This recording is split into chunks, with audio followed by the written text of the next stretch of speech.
Welcome everyone to our Stearns Financial live chat, Interesting People in Interesting Times.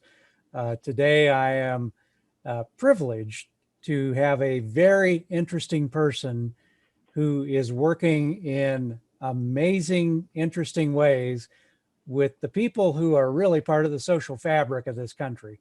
And so this topic is a big one. And we're going to jump right in, but first I will introduce Phil Buchanan. Phil is Chief Executive of the Center for Effective Philanthropy, and it's one of the largest research and advising entities in the area of philanthropy. They work with foundations, huge foundations like Ford, MacArthur, Rockefeller. But one of the things that really has endeared me to Phil is he really gets down there in the trenches, on the streets, if you will, to understand some of the issues. And that's actually part of his latest book, which is Giving Done Right. And he has a lot of great stories about some of the issues that we have in this country and the people who are helping solve those issues in the nonprofit and community center. So welcome, Phil. Great to have you here. Thank you, Dennis. Great to be here. Thanks for having me. Thanks for inviting me. You bet. So, let's just start off with how important is the nonprofit sector in the United States? I think it's vital and very much underappreciated.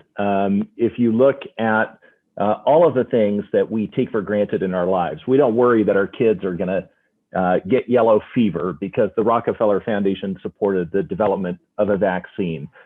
We walk out into our communities and are able to partake in vibrant arts and culture scene with nonprofit performing arts centers and museums. Look at the community level organizations that are every day working on the issues that have defied market or government solutions, often helping the most vulnerable among us. So one of the things that I do sometimes as an icebreaker with folks is I ask them, what is a nonprofit that's made a difference in your life? And tell us about that difference. Invariably, people cry, right? Because that's the role that nonprofits play. And yet we really don't appreciate them in the way that we should. They're not all great, obviously, but the sector as a whole is vital. And in fact, there's all kinds of negative stereotypes about nonprofits that are pervasive. But the sector has been just an essential part of what is good about this country. Again, doing the things that government or business can't or won't. And Americans are pretty much the most generous people in the world as a percentage of GDP when you look at giving levels.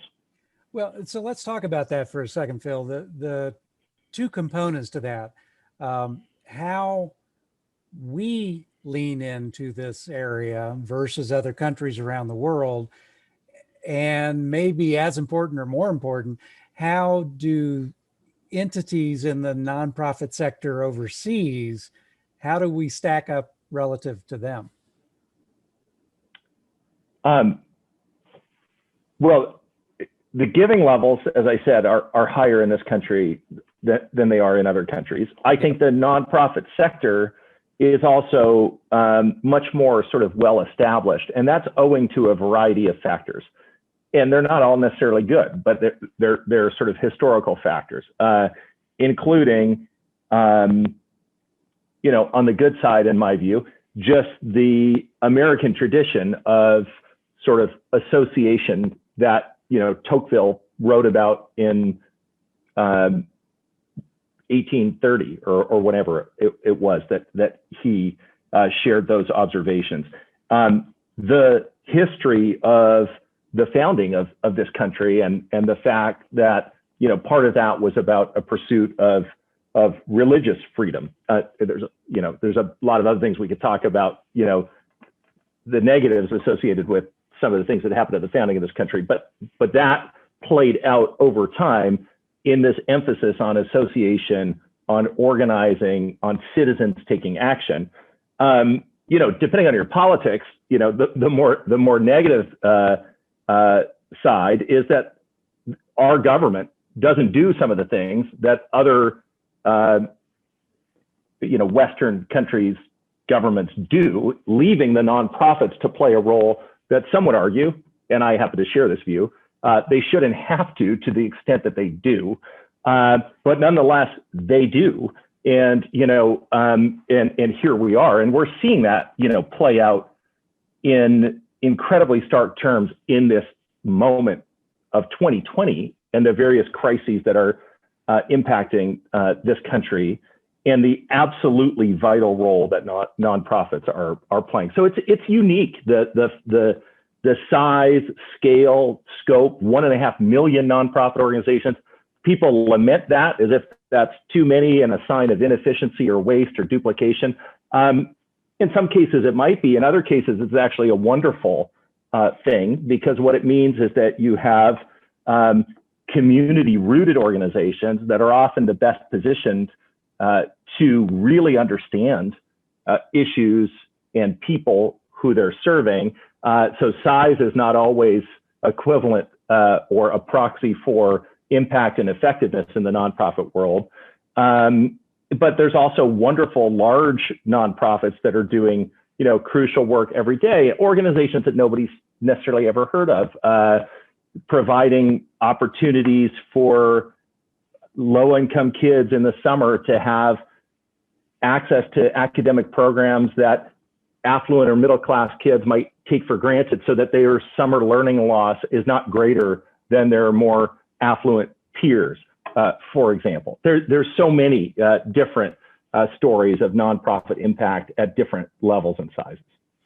Well, and you have some great stories in your book that you share about organizations, and often a dynamic leader who is just hanging out there doing the tough work. I mean, they could, many of the leaders you talk about could be working in companies making 3 times the amount of money they make. Do you have a couple of those stories you could share? Sure.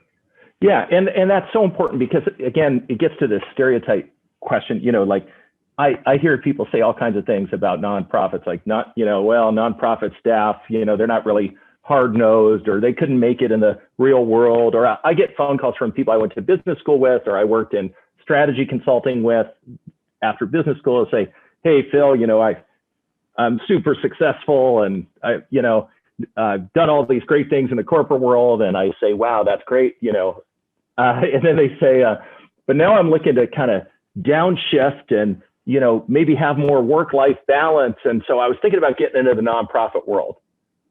And I'm like, what are you talking about? Because you look at a guy like one of the people I write about in the book, Greg Cruteau, who runs an organization called UTEC in Lowell and Lawrence, Massachusetts, old mill towns, pretty economically depressed, right near where I live.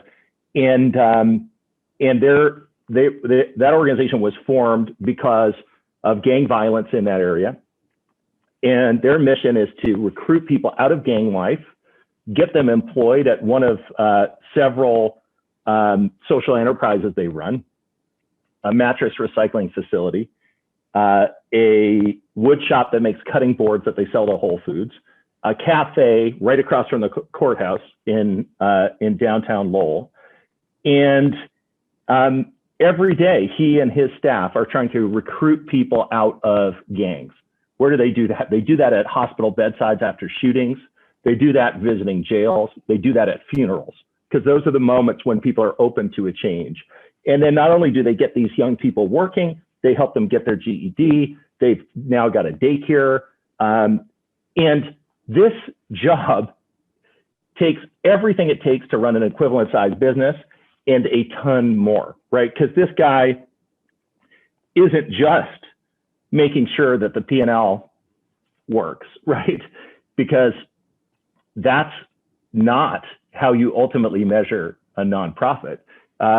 He's making sure that the recidivism rate is, as it is, much lower for folks who go through 10% versus 50% at the state level for folks who go through the program. So I absolutely think it's a tougher job than running an equivalent sized business. And that one of the keys to being a good donor is to understand that and have some humility about that, respect for it, and then support these organizations in ways that strengthen them and enable the leaders to do their jobs and not do some of the things that donors can do that get in the way. Okay, well, we'll get to some of that in a little bit. Okay. But let me just reinforce a point you just said about this organization. Did I hear you right? 10%. So what that means versus 50% at the state level, Right. that means people who go through that program, 90% stay out of Correct. banks going forward. Correct. And out of the criminal justice system. Yeah. Yeah, absolutely. And that kind of impact, you know, is hard to achieve. And not only is it's meaningful in so many different ways. Like one of the things people from kind of the world that I used to be in, from the business world, often want to do is they want to quantify that impact, right? And say, look, the return on this program financially is incredibly strong because you have, because of the difference between the costs of someone in the criminal justice system, right, versus the revenue associated with a tax-paying, employed person.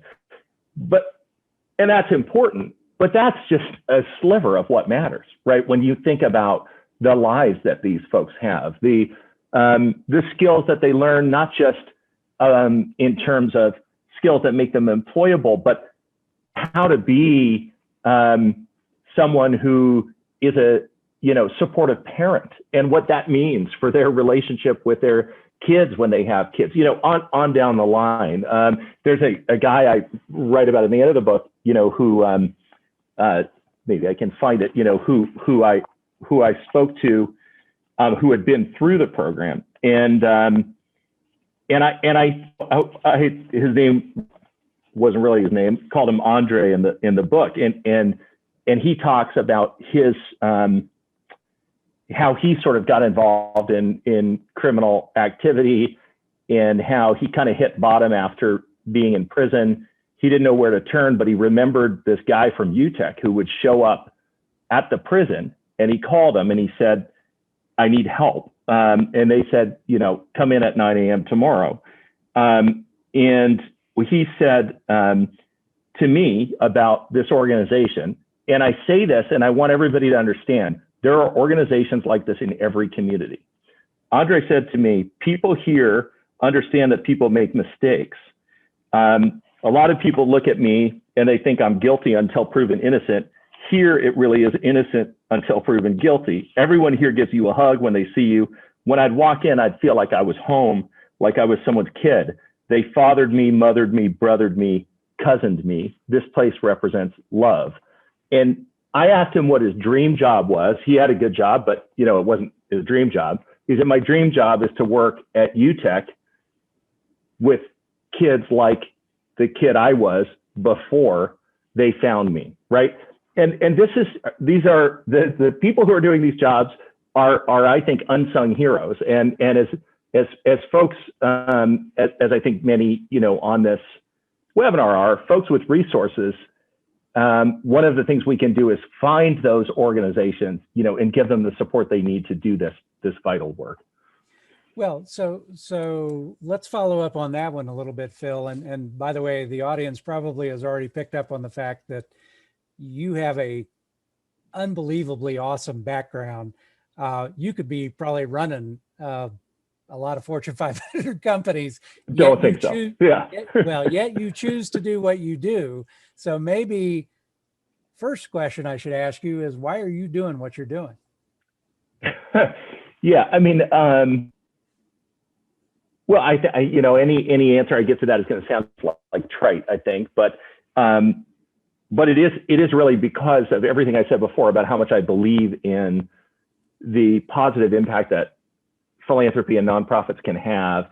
And if I could do something to help it have a little more impact, I feel really good about that. And I became interested, actually, when I worked for a while in my 20s, as the assistant to the president of a couple of different liberal arts colleges, I became interested in this notion of how do you understand the performance of organizations whose performance is not summarized in the financial statements, right? Like, and I just think that's a very interesting question. And a big part of what we've done is to try to help donors and foundations, understand that, like to recognize that the way you judge, UTech, the organization I was just describing, is going to be really different than the way you judge the Children's Museum. But in both cases, you want to understand how is this entity doing, and the leaders and the board need to understand that. But it's not simple. That question analytically, was challenging and interesting to me. But why I'm doing it now, is also because, and I'm sure we'll get to this in the course of the conversation. I've never worked, with more commitment than I think I've always tried to do a good job, but than I have this year, because we so badly need more philanthropy now and more effective philanthropy. So what has happened in this country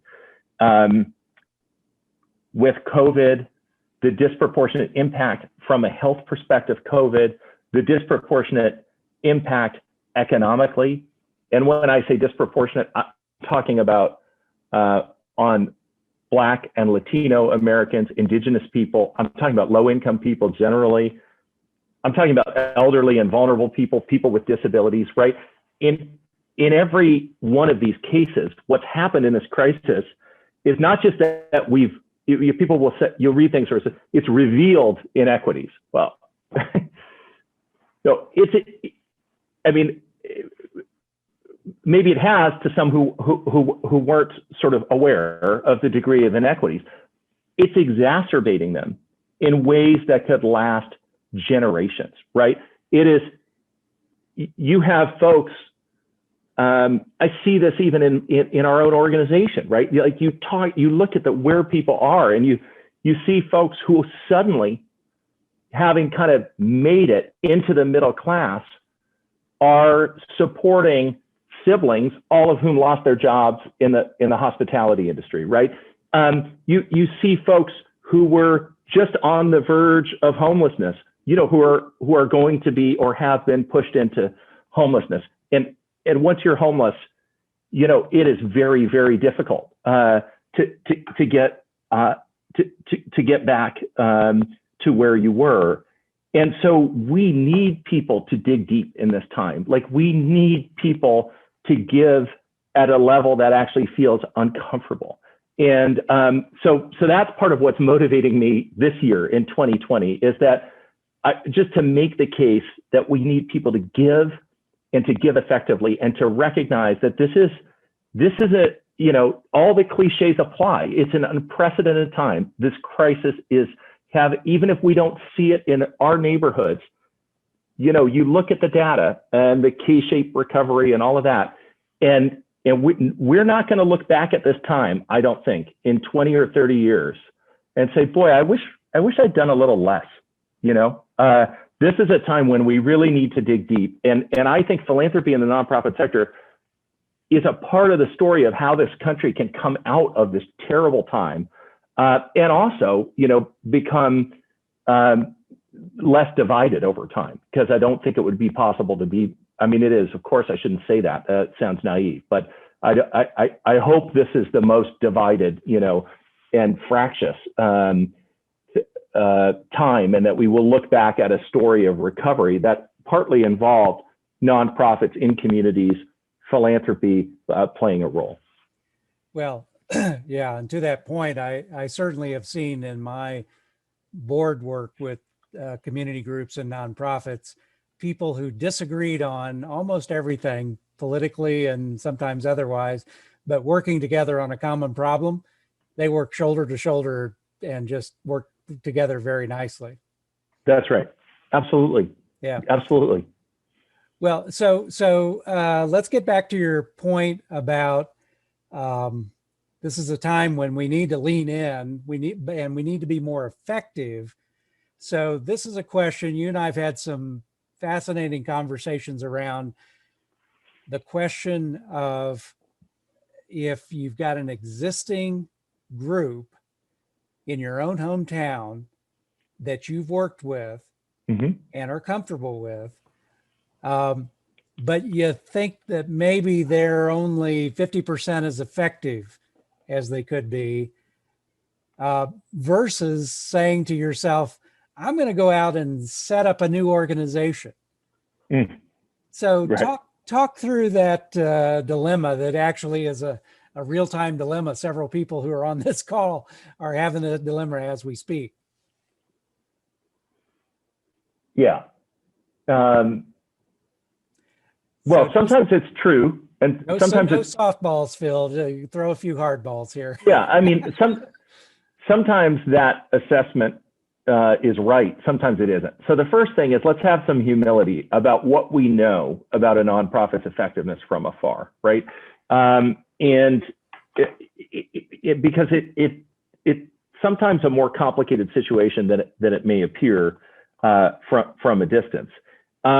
And some humility about how hard it is to start up and build something effective. And that's especially true if you're doing it from the top down, if you don't have roots in the community that you're seeking to serve or influence, right? So I think this is the most common mistake in philanthropy, right? Is for us to think that we know best what others need. I tell the story in the book, and I think it's relevant to your question, of Bill Gates, who's, obviously we could talk about the impact in global health of the Gates Foundation and the contribution to the reduction in childhood mortality worldwide from 16% in 1960 to 4.5% in 2015. Obviously, a lot of that was before the Gates Foundation. They don't get all the credit, but they've been a part of that. Unbelievable, right? Unbelievable. Still should be lower, but unbelievable. And yet, the Gates Foundation has also made some of the more spectacular philanthropic mistakes. And one that maybe is less well known than some of their education missteps is an initiative from 2016 where the Gates Foundation and Bill Gates said, the best way out of poverty for people in developing countries, just analytically, they had sort of concluded this, was for them to raise chickens. And there's a blog post, it may still be on the Gates Foundation website. It was last time I checked, which, I think maybe at this point it's been taken down. Byline is Bill Gates explaining this big initiative with Heifer International, big nonprofit, to give chickens to people in developing countries. If I were poor, it said, that's what I would do. I would raise chickens. Well, not everybody, on the receiving end thought this was such a great idea, right? And the finance minister in Bolivia said, who does he think he is? And who does he think we are? Some backward people living 500 years ago. We don't want the chickens, right? And The Guardian had a headline, the UK newspaper, Bolivia to Bill Gates, cluck you. And the point is that sometimes, even if analytically at some level, like, with the consultants in the conference room, he was right, it doesn't matter if the solution isn't what people want for their own lives, right? And so I think when we think about, well, should I start a new organization or should I support an existing one? We have to be humble about what we know and what we don't know. One of the people I read about in the book, a guy named Mario Marino, talks about his own, a very successful, software entrepreneur and who came in with a lot of confidence and with a lot of analogies to business that he thought would work in the philanthropic context. And he's a wonderfully self-reflective guy. And he says, I was arrogant. And now what I tell donors is to slow down, to bear witness, to learn from people in the community, to understand that the degree of social complexity is much greater than it is, in the world of investment. So there's not a right answer. I'm not saying don't ever start a new thing, but I think it can be seductive to think, well, everything's broken. Let me go start the new thing. I can't tell you how many articles I've read about major donors who are blowing up philanthropy and reinventing philanthropy and doing it a whole new way. And, Sean Parker, the Napster Facebook guy, had this piece in the Wall Street Journal, basically saying like all philanthropy has been ineffective, nonprofits are ineffective, people just, are kind of sitting around fat and happy. He hadn't even started doing any philanthropy yet. And I really haven't heard that much about him since, so I think we just got to be humble and try to connect to people who are really in community or on the ground on the issues that we care about. So Phil, let's say you're that individual, and we actually have a couple of folks on this audience call that are also trying to figure out how to use their own talents to help a particular organization. So if you're trying to figure out how effective is the organization, as well as figure out how can my own talents be incorporated, how should they go about that? Well, let me take those two different questions as two different questions. So the first, how effective is an organization? So one of the things that I think is really hard for people to accept is that there is no analog to profitability. So we can, or ROI, we can compare companies in very different industries by some common metrics. Not so for nonprofits working in very different fields, right? There are not, and if somebody tells you they've got the common metric, it's probably something like an overhead ratio, which actually doesn't really tell you anything about their impact and is really problematic and can lead you to some bad places in terms of actually not supporting organizations investing in things like staff salaries and technology that they need to be more effective. So the right measures for UTech, the organization I talked about before, they're very data driven, will look different than the right measures for the Children's Museum because, well, UTech needs to track what happens to the young people in their program after they're not even in their program anymore. The Children's Museum isn't trying to claim that the life trajectory of the child who visited 7 times between the ages of 7 and 11 is different at age 30 as a result of having gone to the Children's Museum. But they still have a really important mission, and there are ways to evaluate how they're doing. It's just very different. And so the question to ask an organization, and it should be relatively apparent on a good organization's website, but you can also have this conversation with the executive director. Just explain to me, like, what are you trying to do? How are you trying to do it? Other words you could use for that are goals and strategies. And then how do you know that it's working? What information do you look at? What are your indicators, your performance indicators? And an organization should have good, credible answers to those questions. In terms of the second question about volunteering, I think this is a really fraught area, right? Because nonprofits, you need to make sure that the organization actually wants and needs what you want to bring to the table, right? And the reason it gets fraught is because the power dynamics between the donor and the nonprofit, right? So what can happen sometimes is, let's say I'm very successful. Let's say I'm a very successful marketing person in the corporate world. I'm not, but let's say that I am. And I'm really interested in working with this nonprofit. What I really want to do is help them with their branding, because that's what I'm good at, So I come in and I'm offering you, my pro bono services to help you with your branding. Well, maybe branding isn't that organization's biggest priority or challenge right now, But the tricky thing is maybe they will say, oh, Phil, that would be great. We would love your help with the branding, even though they really don't know that they want it, because they also know my net worth, right? And so it gets tricky, right?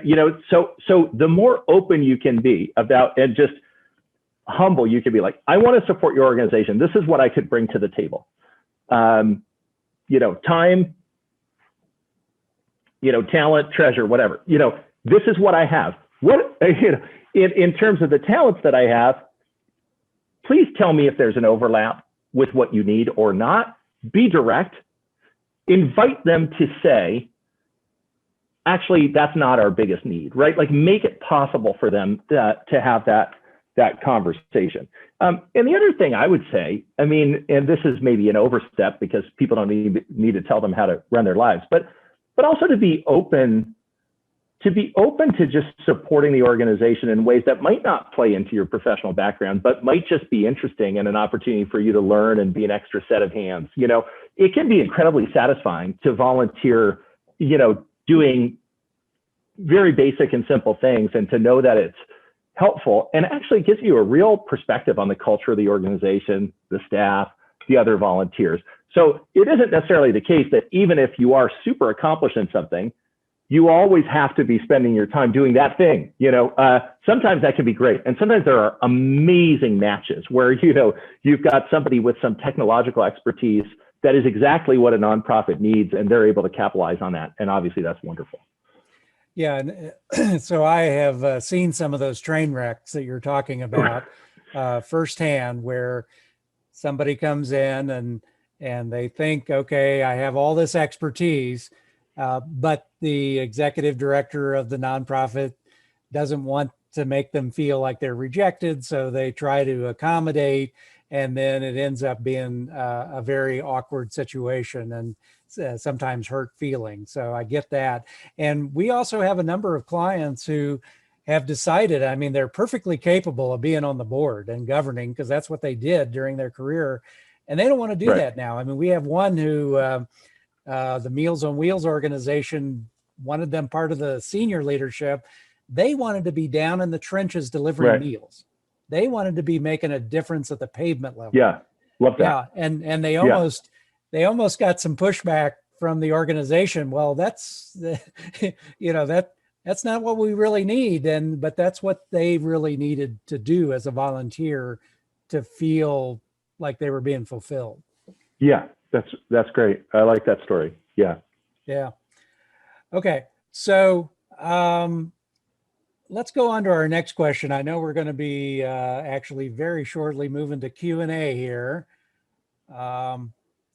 So you have a list of things donors get wrong. We've already hit on a few of those. Any other donor get wrong kinds of things that you think we ought to be talking about? I'm looking at my little list at the back of the book where I try to boil it all down. And I think I've hit on most of them. I think that there is sometimes this focus on innovation or reinvention for its own sake, rather than stopping and studying first what is actually working. Here's the thing that I think sometimes people don't realize is we know more about what works in different areas than some folks recognize, right? And the problem is more with wide adoption, recognition of the research or the evidence, and then wide adoption of particular evidence-based approaches.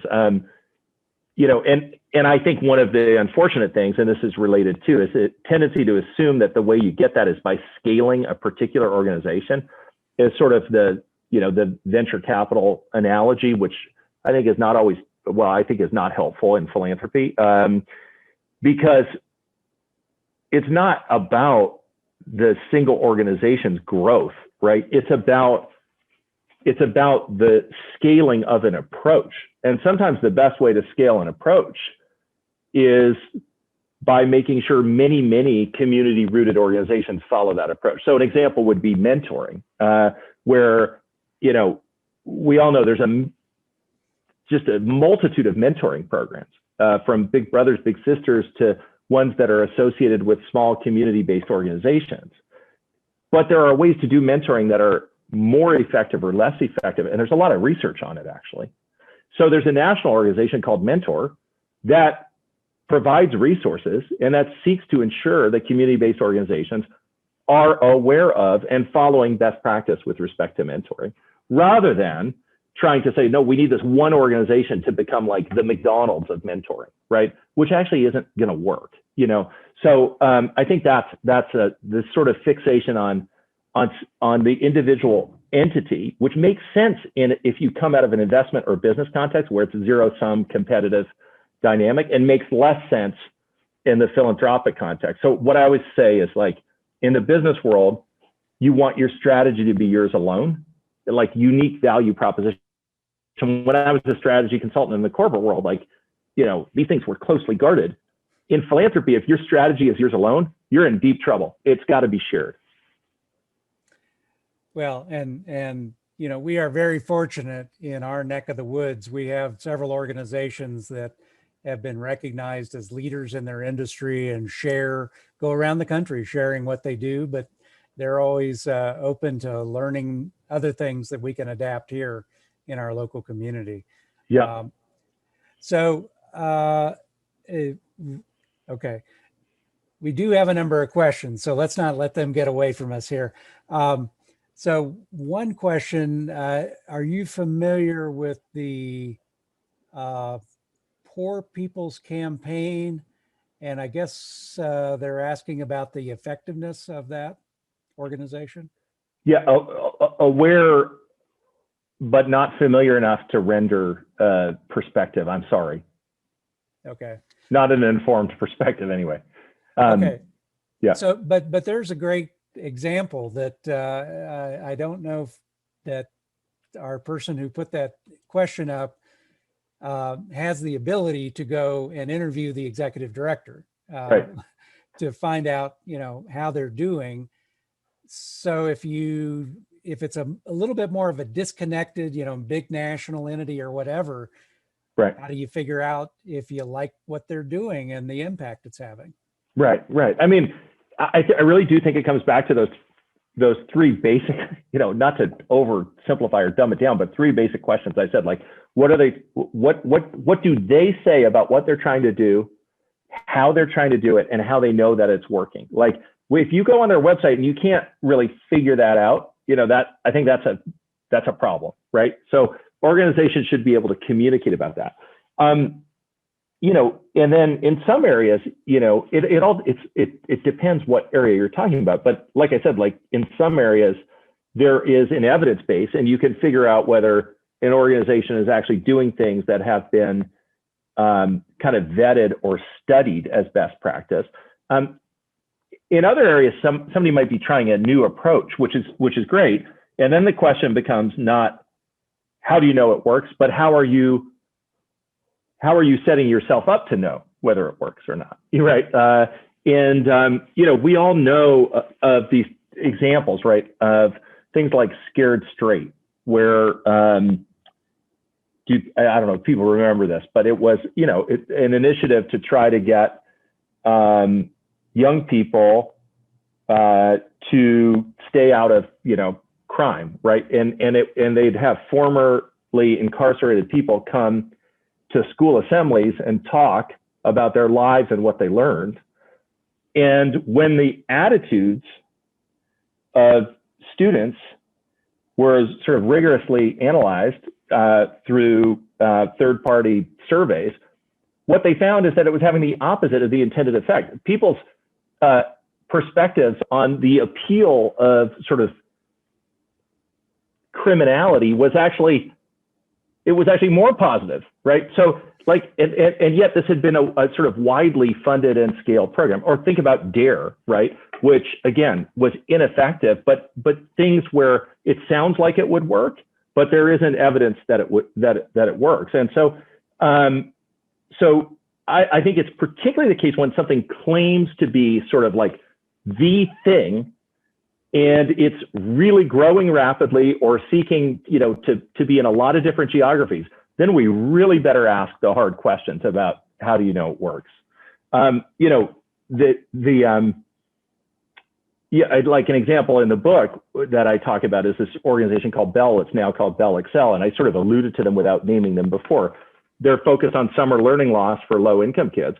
Well, they actually did randomized control trials where you had, you know, populations of kids who went through the program compared to populations of kids who are similar on various demographic characteristics, but didn't go through the program. Then you come to an organization like UTech. They've been asked to go through randomized control trials. And they said, well, how could we ever do that when we know we can reach every gang-involved young person in our community? So to do an RCT, you'd have to decide that you weren't going to reach certain kids, which would put their lives at risk. So that would be a seriously problematic way to think about assessment. And I say that just to illustrate the point that there aren't easy answers. And if this feels overwhelming, I think the important thing to remember is there are folks who can help you, right? So like your local community foundation, and there's one in pretty much every community in the country, there's 800, right, is staffed with people whose job it is to marry the donors to the nonprofits that are effective in particular areas that the donors care about. So you don't have to do it all by yourself. Yeah, great stuff in there, Phil. Let's get to a question around you gave Bill Gates a bit of credit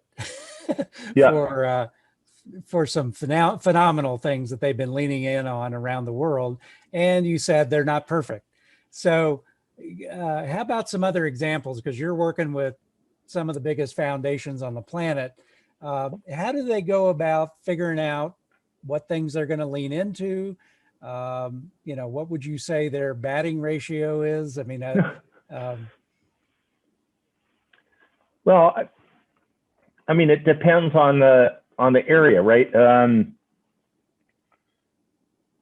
Take criminal justice reform, which is one of the very few areas I can think of where there's actually been sort of bipartisan efforts, right? And where folks who would describe themselves as conservative and folks who would describe themselves as liberal have come together, at least in some ways, behind a shared agenda.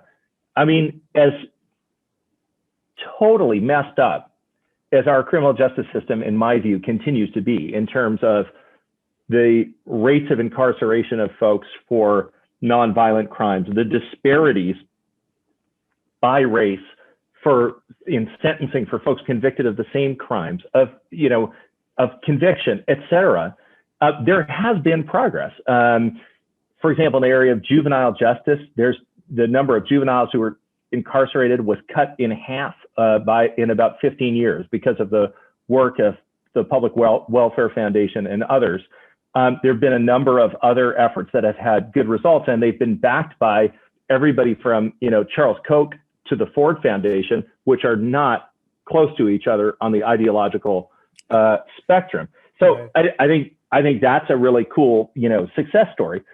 Look at education, and it's been the biggest series of disappointments in philanthropy, I think, right? And I actually think part of the reason why is the tendency to look for like the quick fix or the single thing and to underestimate the complexity of the problem. So going back to the Gates Foundation for a minute, and this actually connects to the issue of the metaphors we use, right? So I think I have met Melinda Gates. I've never talked to Bill Gates, but I think that part of his mental frame was like the technological fix, right? The innovation, and vaccines are sort of that, right? Like, and so if you want fewer people to die of diseases that they shouldn't have to die of because there are vaccines, all you gotta do is get them vaccinated, right? Now, that's way harder than it sounds because, as we all know from the discussions we're hearing, it's one thing to have a vaccine, it's another to get people vaccinated. But they've been able to do it. They knew the solution, and they've been able to do it in huge numbers. If you're looking at American public education and you're looking for the analogy to the technological breakthrough or the vaccine, in global health, then you will tend to focus on a single thing like they did by saying the way to make progress is to break large high schools into small schools. That didn't work. Okay, no, it's about teacher evaluation and tying teacher evaluation to compensation. That's the answer. Didn't work. No, it's about Common Core. That's the answer. Didn't work because it's a complicated, interdependent problem, and there isn't a single magic bullet, right? So I think that's been a big trap that has tripped up a lot of foundations and donors working in the area of education. So so there's wonderful success stories, and they're really harrowing failure stories, and everything in between. Well, and I will mention that our own hometown has done a phenomenal success story on something very simple, and that is they took boys in high school who were underperforming badly, and they moved them to what's called early college on a college campus, North Carolina A&T State University. Yep. And they removed them from just being around girls. And they've decided that maybe that's part of the secret sauce, is that because these kids have raised their grade levels, at least a grade level or two, is maybe girls were part of the problem. So yeah, sometimes who knew? Well, maybe we could all know that. Maybe that's common sense right there. But okay, so moving to one of the questions. Yep. So how does the U.S. compare with Western European democratic socialist countries in the percentage or gross amount of dollars to nonprofit organizations? I think. Yeah, I mean, I don't have all the stats in my head. I can tell you this much: the percentage giving in this country at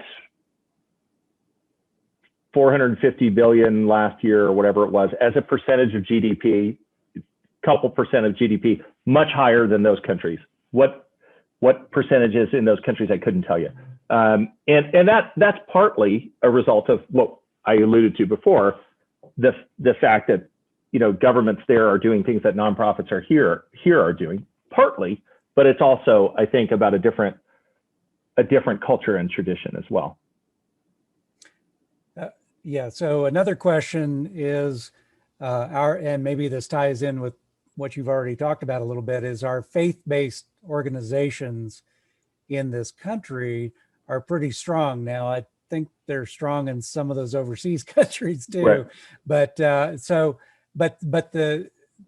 coalitions of faith-based organizations, I mean, we have a great example in Greensboro with our Presbyterian church that actually has a stained glass window with a Star of David embedded in the window because of the work that the Presbyterians did for the Jews during World War II. And the stories, there are 1,000 stories of of the Baptists working with other organizations that they don't normally work together with. And so is our faith-based organizations in this country just strong and part of the overall social fabric that you talk about? Yeah, I mean,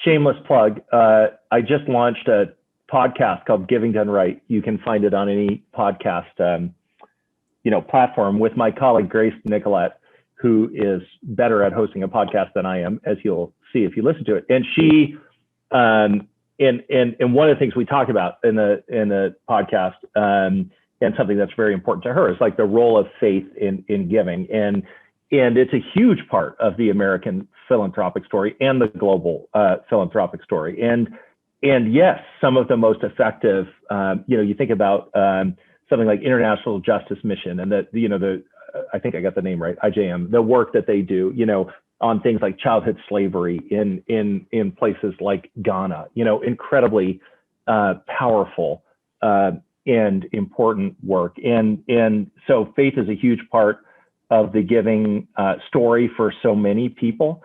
And, the idea that in many faiths that you should sort of give sacrificially, give at a level that you feel is, I think, a powerful challenge even to people like me who are really unaffiliated with any kind of organized religion, right? Like, can we all challenge ourselves to give, at a level that feels sacrificial, especially now? I think is such an important question for us to consider, talk to our families about. What would that mean? How would we do it? What would it mean for our lifestyles? So let's say that you are running a foundation like some of the folks in our audience right now, and they're trying to figure out how to more effectively solve a problem and get the entire community engaged in that problem. Do you have some examples from your travels that might help them do that in a better way?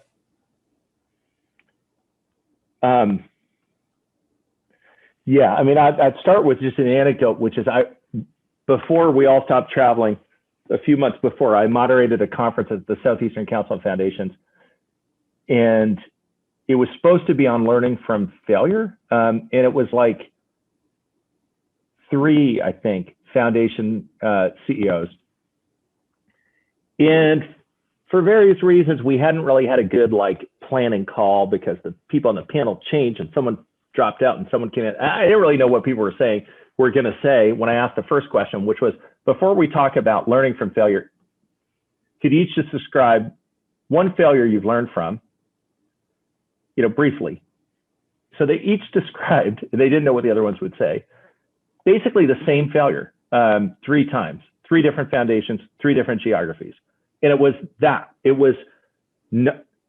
thinking that they had a solution to a problem, and I've already alluded to this with the chickens example, but then realizing that the community was not engaged or bought in. So, and it didn't work. And then realizing that they hadn't really understood the problem well enough, right?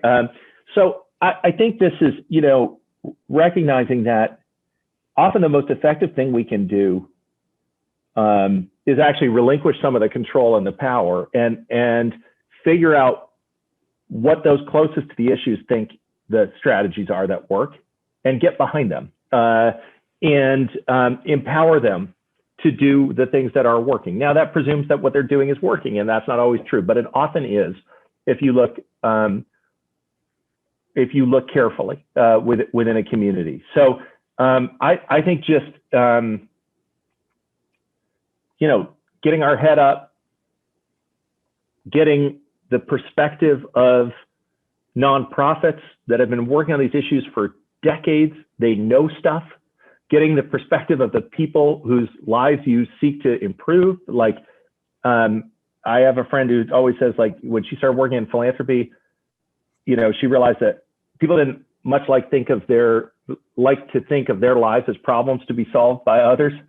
And people also are the best experts on their own lives. So just recognizing that, and how you do that. And are there good examples of philanthropy doing that well? Absolutely. One of the foundations that, no one's ever heard of, that's one of my favorites, is Wilberforce in Seattle. And it's living donor, Microsoft money, and they're focused on, conservation and wildlife preservation and Pacific Northwest. The way they do that is by finding often these little community-based organizations that are working, to protect habitats, and then supporting them to do that well, not thinking they need to come in with all the answers. And Dennis, can I address Michelle's question here Sure, in the Q&A? Because I think that's a really interesting question. So going back to the discussion before, she says, should the person who wanted to deliver meals have actually considered doing that, but doing the board service because that's what the organization wanted? And I guess I think that I think my answer to that question is no, because ultimately you gotta want to do what, you gotta find you're going to do that and you're going to resent it, or you're not going to, your heart's not going to be in it, right? So it's the head and the heart, like both have got to be in there. And so, so I would say, find the things that are fulfilling. And if somebody says, oh my gosh, I served on so many boards and this is not what I want to do right now, go with that, because you're going to stay committed and involved and passionate about it, because you're doing it the way you want to do it, right? But the point is that it has to be a match with what the nonprofit needs. Not that you have to do everything that the nonprofit wants you to do, but the things that you are doing should fit. And you can hear them out, but ultimately, your heart's got to be in it, I think, or it's not going to work well. Well, so Phil, let's take a variation on that theme. Yeah. And I think we might have already talked about this offline, but so when I was board chair of a fairly major entity, I had someone join the board who, let's just say that he was a number 2 guy to someone everyone would know, Fortune 500, Fortune 50 CEO. He was the number 2 guy to this person.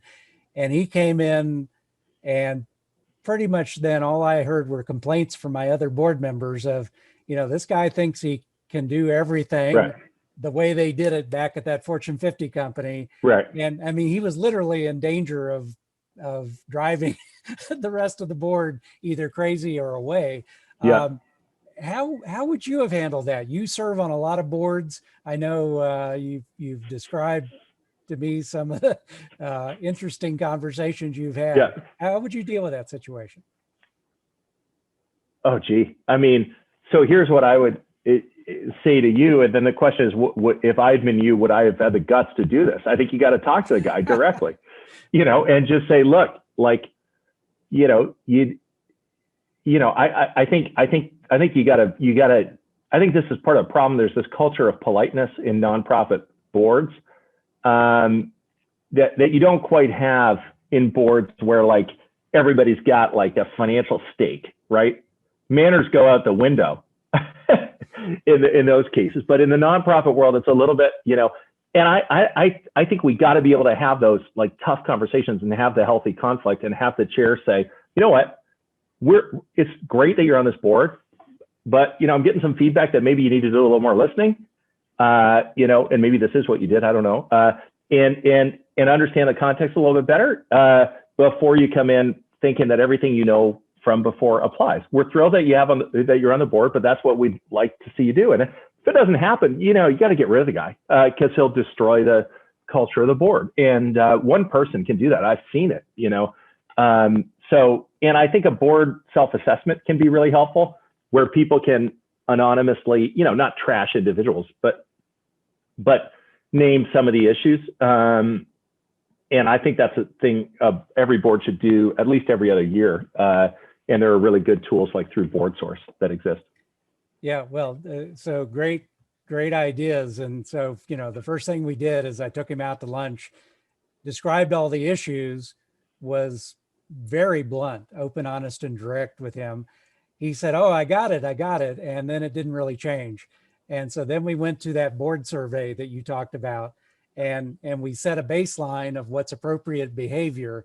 And that partially worked. So, again, interesting story. Okay, we've got another one here. Is it more effective for an individual to give dollars or be involved personally in a local nonprofit versus the giving? Yeah, okay. And do I have all of 1 minute to answer this question, Dennis? Well, we don't have a hard stop at 5, so if you no, I mean, I'll do my best. This is what's going to frustrate. You do a survey, about how did this go? Everybody will say this guy says it depends to everything. It depends. I really think it depends. If you're gonna, I think getting involved locally can be incredibly satisfying. And I also think there's a danger about the focus on the local community that you're in, right? And that is that often the local communities that people with resources are in are the ones with the most philanthropic resources and the least need, right? And so to challenge ourselves to think about, for example, if we want to do something helpful in the wake of COVID and the sort of concomitant economic impact, well, I shouldn't be doing that in Concord, Massachusetts, where I live. I should be looking at the places where the philanthropic capacity is lower and the needs are higher, and finding those local community organizations and giving to them. So I just think that's crucial. Like if we're going to do something about these disparities, and I think we have to. And so, but you know, if there's a national organization that you feel really connected to and you think is doing good work, you know, by all means support. I don't think there's a right answer. We need both. Really strong national nonprofits, you know, for example, working on issues that affect us all, you know, cancer research, whatever. And we need the local community-based organizations that are often, you know, trusted by the communities they're serving and particularly well positioned to do the work that they do. Okay, well, and that actually I think is an appropriate answer, not a on either hand answer. But so our firm, I think, as you know, we're launching a major environmental social governance initiative, and we've been involved in some of this for a while, but we're taking it to a whole new level in 2021. And a week from today, our team is doing one of these live chats on ESG. Just what are some of your impressions of what seems to be a tipping point? I mean, 2019, it was just incredible. The Business Roundtable, Jamie Dimon, who is a nail-biting capitalist at his core, right, leans into all of it. What are some of your takes on this? Okay, so I'm a little bit more of a skeptic than you are as to how much is performative, to use the word that everybody uses now, versus, you know, real. Yep. I mean, and so, you know, look at Amazon, for example, right? Like, and look at these, you know, so I just think that we got to be skeptical about the hype, right? There are people like Michael Porter at Harvard Business School who I know, who I think are, you know, and I know he's widely respected, but sort of offering up this idea that there's no trade-off between profit and impact, that, you know, sort of everything aligns beautifully in the long term, shared value, you know, and I think that's a crock. I think that there is a trade-off. There is a trade-off between paying your employees more highly, that who are on the front line because they're at higher risk of getting COVID, and because it's the right thing to do for more than just the months that the pandemic, you know, was new, like it should be happening right now. And then many of the very companies that made a big to-do of doing that then aren't doing it now. Why? Because it impacts their profitability. Like, you have to, at the end of the day, be willing to sacrifice some level of profits sometimes to do the right thing. Publicly traded companies are very hesitant to do that. And many think, the real Milton Friedman devotees think that they can't, that they're obliged not to. And so, you know, I think it's like, I'm all for encouraging companies to be, you know, focused on their impact, to be responsible citizens, you know, and I love it when things do align, you know, and sometimes they do. And I think that there's a lot of privately held companies where it's easier, you know, that are doing amazing things, like, you know, all the usual suspects like REI and Patagonia and so on. But it's harder to do as a publicly traded company. And I'm a little bit more skeptical than you are, although I think the push is really important. Well, we actually we came in with a highly skeptical, because we really get annoyed when we see greenwashing. Right, exactly. Which is going on all the time now. Everybody's saying, oh, I'm sustainable or I'm whatever. And you look under the hood and that's not necessarily the case. I think you actually just set up our live chat for a week from today perfectly, because our team is going to be dealing with some of those. Phil, I am sure that we could dig into a lot more. The fascinating conversation. Really appreciate you being part of this today. I'll remind our audience that we have this has been taped. will be part of our normal YouTube channel, available for replay or sending to others. And also, for those of you who have been in our live audience, you will be notified within 24 hours if you've been one of the lucky drawing recipients of one of Phil's books. And we will be getting that mailed out to you. And I highly recommend the book, by the way. Just a lot of great stories, Phil. It's clear that you're down in the trenches making things work, but you're up at the high level too, helping other organizations work. Well done. Thank you so much, Dennis. It's been really fun to be with you, and I appreciate the opportunity. Thank you. You're very welcome. Thank you all. Appreciate your feedback. We'll have more of these in the future. Have a great weekend.